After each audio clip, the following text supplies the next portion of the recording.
Sarjito merupakan salah satu rumah sakit pelayanan dan pendidikan terbesar di Yogyakarta.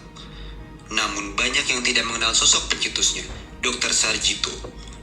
Profesor Dr. Sarjito merupakan seorang dokter dan peneliti yang juga merupakan rektor pertama Universitas Gadjah Mada. Mari kita mengenal sosok Profesor Dr. Sarjito. Siapakah Dr. Sarjito? Dr. Sarjito merupakan sosok pejuang dan ilmuwan yang berbudaya. Dr. Sarjito lahir tanggal 13 Agustus 1988 di Desa Purwodadi, Kabupaten Magetan, Jawa Timur. Dr. Sarjito merupakan seorang putra dari seorang guru bernama Muhammad Sajid. Ayahnya adalah seorang guru di Pemalang yang kemudian lanjut menjadi guru di HIS Bondowoso. Hal ini nampaknya membuktikan bahwa Dr. Sarjito sebenarnya sudah berkaitan erat dengan dunia pendidikan sedari kecil. Selepas dari pendidikan formal di sekolah Belanda Lumajang, Dr. Sarjito diterima di Sekolah Kedokteran Stovia dan berhasil lulus tahun 1915. Kemudian pada tahun 1920, Dr. Sarjito mendapatkan beasiswa untuk melanjutkan pendidikan kedokteran di Universitas Amsterdam, Belanda. Tak puas sampai di situ, Dr. Sarjito juga berhasil meraih gelar doktoral dari Universitas Leiden, Belanda. Belum lama pulang ke Indonesia, Dr. Sarjito lagi-lagi mendapatkan kesempatan studi ke luar negeri. Kali ini ia studi di negeri Paman Sam. Universitas Johns Hopkins adalah tempatnya. Sebelum masa kemerdekaan, sosok Sarjito turut berperan dalam perjuangan pembangunan politik nasional. Dalam pergerakan perjuangan kemerdekaan, ia pernah aktif di organisasi kebangsaan yang terkenal sebagai gerakan yang membangun kesadaran nasionalisme Indonesia, yakni Budi Utomo. Sosok Sarjito tak ketinggalan turut aktif di Indi Segareniki, sebuah asosiasi yang menghimpun mahasiswa Indonesia di Belanda, sebuah organisasi yang pada awalnya mengadakan pesta dansa dan pidato, namun akhirnya berubah menjadi organisasi yang memikirkan mengenai masa depan Indonesia.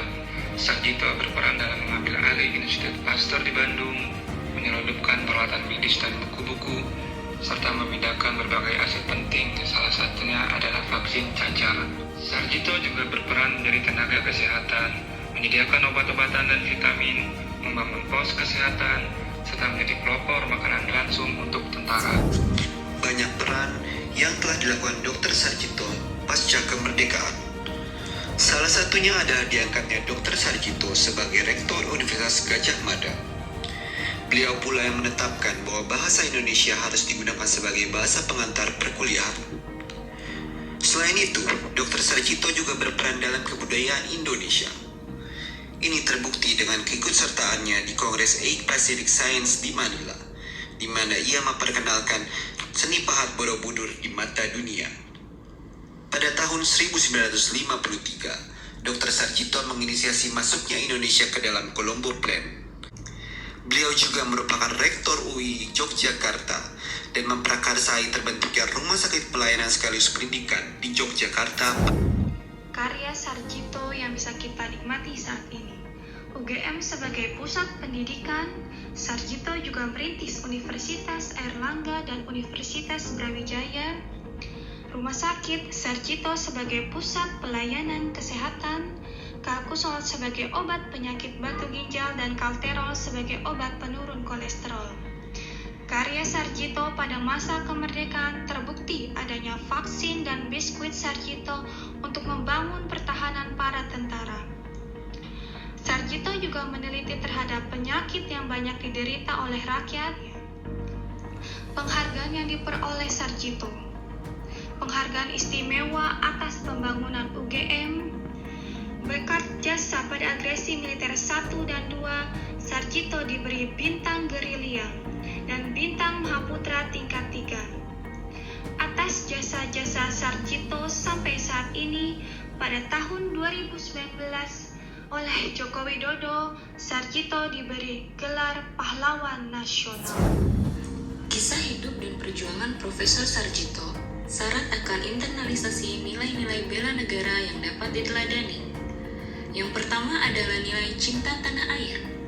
Kecintaan Profesor Sarjito terhadap budaya dan kesenian bangsa Indonesia dibuktikan dengan memperkenalkan seni pahat Borobudur pada 8 Pacific Congress di Manila pada tahun 1953. Selain itu, Profesor Sarjito juga mengharuskan bahasa pengantar yang digunakan dalam perkuliahan adalah bahasa Indonesia.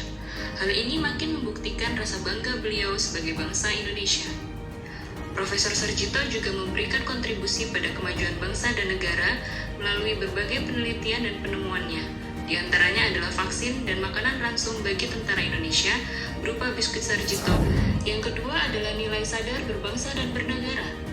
Melalui keikutsertaan Profesor Sarjito dalam berbagai organisasi dan menjalankan tugasnya yang baik sebagai seorang pemimpin, beliau telah menjalankan hak dan kewajiban sebagai warga negara sesuai peraturan perundang-undangan yang berlaku.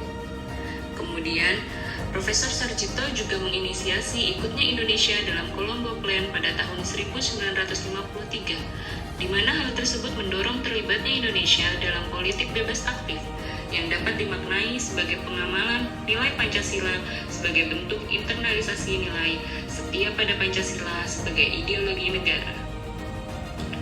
Sepanjang hidup Profesor Sarjito telah banyak berjuang dalam bidang kesehatan, pendidikan, bahkan dalam masa perang kemerdekaan. Beliau bersedia mengorbankan waktu, tenaga, pikiran, dan materi untuk kemajuan bangsa Indonesia. Hal ini menjadi cerminan dalam nilai rela berkorban untuk bangsa dan negara. Sebagai warga negara, Profesor Sarjito juga memiliki kemampuan bela negara dalam bentuk keterampilan dalam bidang kesehatan dan pendidikan. Profesor Dr. Sarjito pernah berpesan bahwa dengan memberi, maka kita akan semakin kaya. Semangat persatuan dan nilai bela negara yang dimiliki oleh Dr. Sarjito dapat menginspirasi kita untuk membawa Indonesia ke perubahan yang lebih baik lagi.